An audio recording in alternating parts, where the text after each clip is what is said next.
Oh, that was a fun one. Yeah, so Karn Living Legacy. It was the first time I ever got to paint Karn.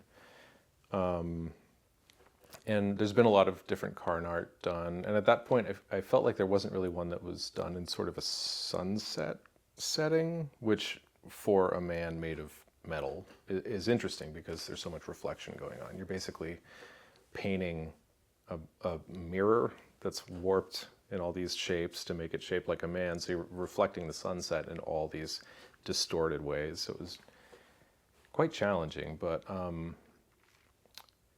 yeah, I just wanted to include everything they asked for. You know, there's this whole building site scene in the background where they're doing like an archaeological dig on, I think, a Thran artifact.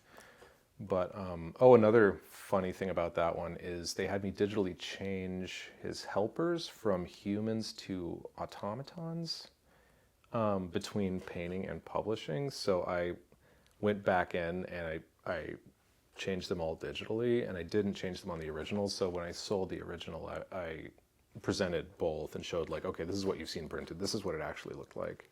And oftentimes collectors don't mind that because it's kind of just an extra story they get to tell when they're showing the painting off. But yeah, that one is a lot to juggle. Anytime you get a planeswalker too, it's like there are, you know, character turnarounds you get handed, a lot of reference of previous incarnations. So it's a lot to juggle because you do have to stay on model. It has to look like the same person.